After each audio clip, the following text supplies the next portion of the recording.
丑小儿，你算什么？放肆！姬家领地重伤，但决前来讨账不要。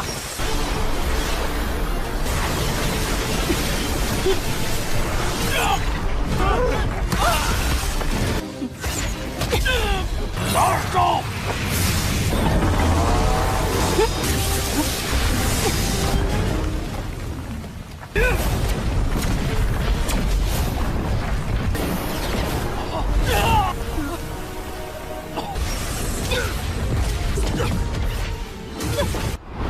血脉之力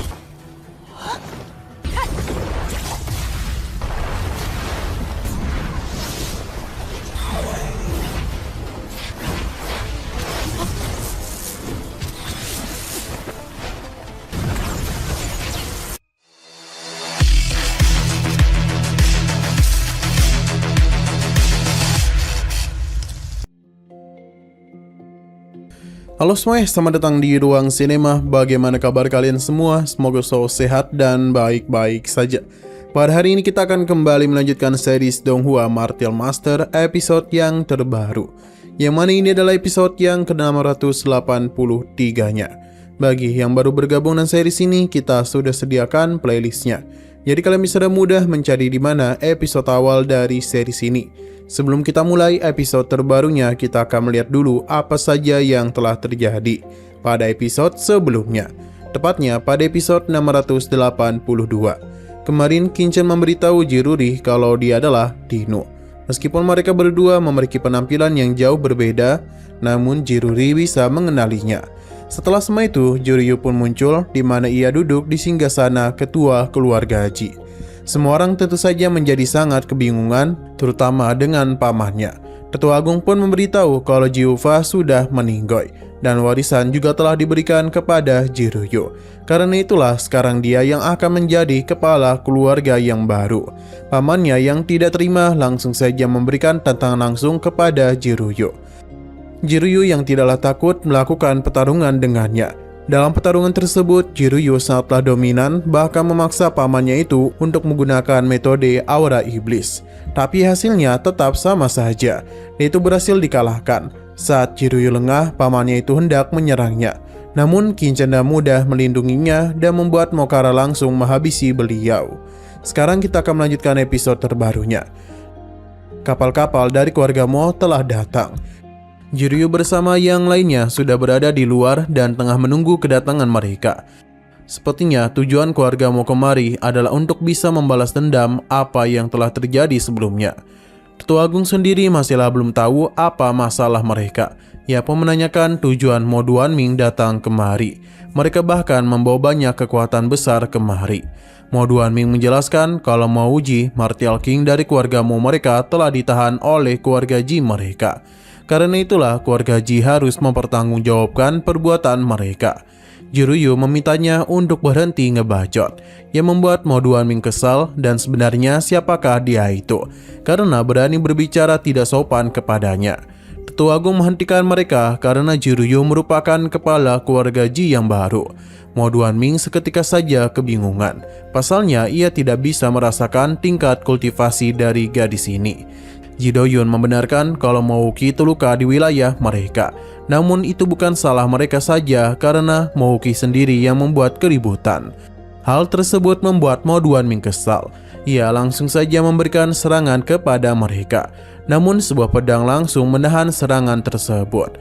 Mo Duanming tidak pernah menyangka kalau serangan itu bisa dihancurkan dengan begitu mudah. Ini semua adalah ulah dari Ji Hongchan. Ia akan memberikan tantangan kepadanya. 丑小儿，你算什么？放肆！姬家领地重伤，但决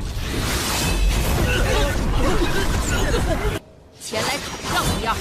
Bagi Mo Duanming, ia tidaklah pantas bertarung dengannya. Karena itulah dia pun mengutus Mo Wuqi untuk bisa berduel dengan Ji Hongchan. Alih-alih gelut, Mo Wuqi ini malah tertarik kepada kecantikan Ji Hongchan. Apalagi dia ini sudah tahu kalau Ji Hongchan tidaklah dekat dengan satu orang pria pun. Karena itulah dia mengajukan diri agar bisa menikah dengannya. Jadi Mo Wuqi menyarankan dia untuk menyerah saja. Ji Hongchan meminta kodok ini untuk diam. Meskipun kesal, Mouji ini berjanji kalau dia akan mengalahkannya hanya dalam 3 kali teknik saja. Tanpa berlama-lama, teknik pertama langsung saja dia gunakan. Terlihat kalau serangan ini cukup menjanjikan. Terlebih lagi serangan itu bisa dikendalikan dengan mudah. Ia terus-menerus melakukan penyerangan kepadanya dan tidak akan membiarkannya pergi begitu saja.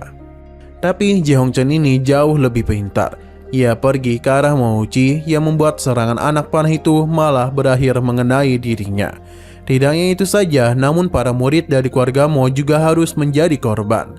Ji Hongchen sendiri masihlah belum berhenti dan memberikan satu tendangan manja kepadanya, hingga membuat Mouji itu terpental.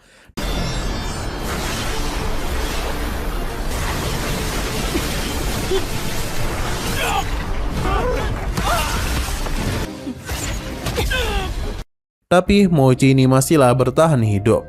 Ia yang merasa diremehkan langsung saja menggunakan teknik kedua untuk bisa mengalahkannya. Kali ini Ji Hongchen tidak akan tinggal diam saja. Ia pun akan bermain-main dengan benteng yang dipanggil olehnya. Terlihat dengan jelas kalau Ji Hongchen itu bisa dengan mudah mempermainkan benteng tersebut. Ia bahkan mengarahkan benteng itu untuk bisa melukai murid keluarga Mo sendiri.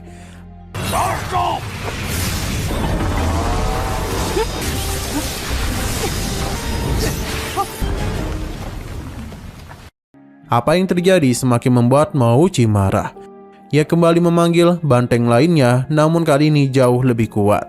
Ji Hongchen mencoba untuk menghentikannya, namun ada banteng lain yang melakukan penyerangan. Ji Hongchen sadar betul kalau Mouji memang hebat dalam teknik pengendalian. Kedua banteng itu kembali datang untuk bisa menyerangnya, namun tidak ada satupun serangan yang berhasil menghentikannya ataupun mengenainya. Malahan murid inilah yang harus kembali terkena serangan. Ia bahkan sudah pasrah dengan apa yang terjadi kepadanya.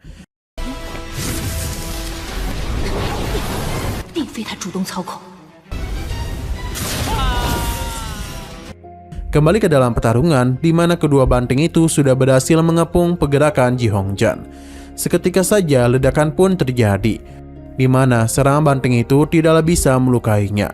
Bagi Ji Hongchen, teknik kedua Mouji sama sekali tidak istimewa. Perkataannya tentu saja membuat harga diri Mouji terusik.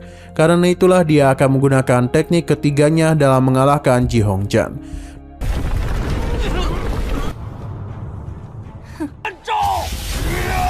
Mouji langsung saja menggunakan teknik ketiganya yang adalah pembakar sungai dan gunung.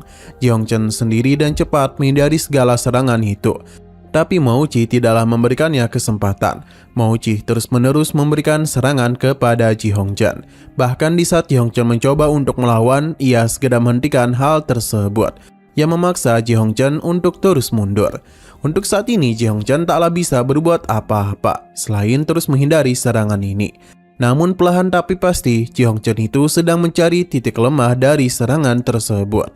Jadi di saat Mouji mengira dirinya sudah berhasil mengepungnya, saat itulah Ji Hongchen mulai menyerang balik, yang mengakibatkan Mouji malah terkena serangannya sendiri. Akibat hal tersebut, Mouji pun kalah konyol di tangan Ji Hongchen.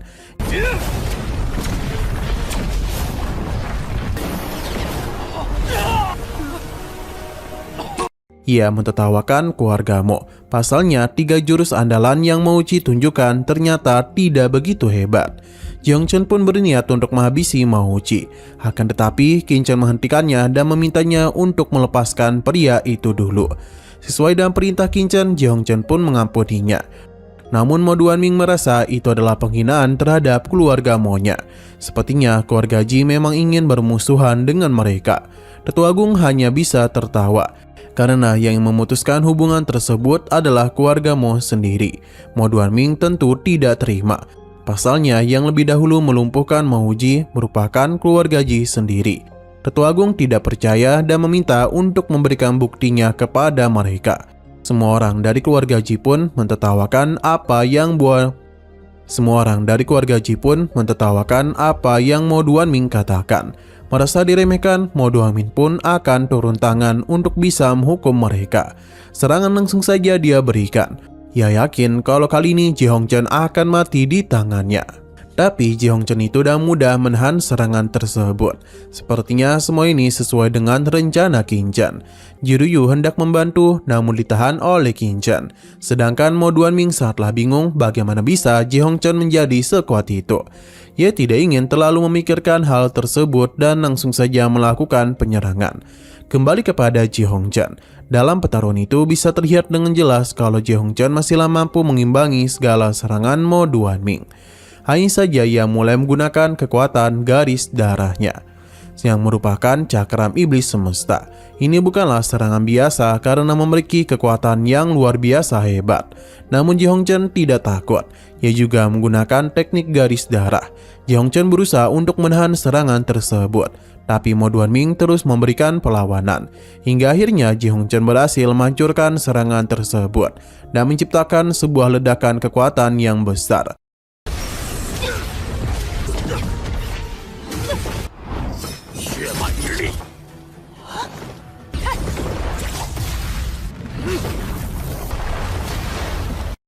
Ji Hongchen sendiri masihlah belum selesai. Ia melakukan pergerakan cepat untuk bisa menyerang balik. Mo Duanming bahkan tidak dikasih napas. Pasalnya Ji Hongchen terus-menerus memberikan tekanan kepadanya. Mo Duanming bahkan tak bisa memberikan serang balik kepadanya. Kini Ji Hongchen pun telah berhasil mengurung pergerakan Mo Duanming dalam teknik miliknya. Dan begini dia bisa dengan mudah memberikan penyerangan kepadanya. Hal itu berhasil melukai Mo Duanming. Namun dia tidak ingin terus seperti ini. Karena itulah Mo Duanming menggunakan teknik mata iblis langit. Seketika saja sesuatu pun terjadi pada kurungan tersebut yang membuat Jiruyu khawatir. Teknik mata iblis ini bisa dengan mudah melihat pergerakan cepat yang Ji Hongchen lakukan. Dan begini Mo Duanming pun bisa tahu di manakah Ji Hongchen akan muncul. Ia langsung saja melakukan penyerangan kepadanya dan membuat Ji Hongchen terpental. Namun Ji Hongchen masihlah belum menyerah.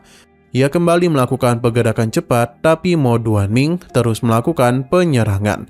Bisa dikatakan kalau Ji Hongchen harus lebih cepat daripada serangan Mo Duanming. Pasalnya ia itu telah memprediksinya, di mana dia itu akan berhenti.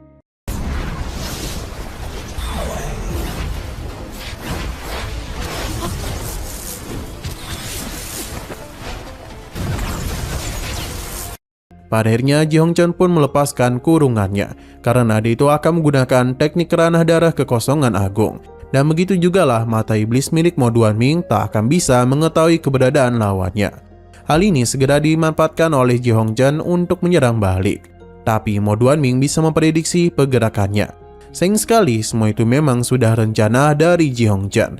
Ia kembali menciptakan beberapa bayangan untuk bisa menyerangnya. Dan begini Mo Duanming tidak akan dapat berbuat apa-apa selain terus-menerus menerima penyerangan yang Ji Hongchen lakukan. Sampai pada akhirnya Mo Duanming kembali terluka. Namun sebelum semua itu terjadi, episodenya ini malah bersambung dulu. Tapi sebelum kita akhiri, seperti biasa kita akan melihat preview bagian selanjutnya. Tapi sayang sekali pertarungan ternyata masihlah belum usai. Mo Duanming masihlah mampu untuk bertarung. Ia kembali memberikan serangan kepadanya, di mana serangan kali ini jauh lebih mengerikan daripada sebelumnya. Pasalnya pedang tersebut tidak mampu ditahan oleh Ji Hongchen. Jadi dia itu hanya mencoba untuk menghindari serangan tersebut. Akan tetapi ini tidaklah semudah yang dia kira. Pasalnya Mo Duanming telah menemukan titik lemah dari Ji Hongchen. Ia pun segera memberikan serangan balik hingga membuatnya terpental. Tetua Agung tentu saja sangatlah mengkhawatirkannya.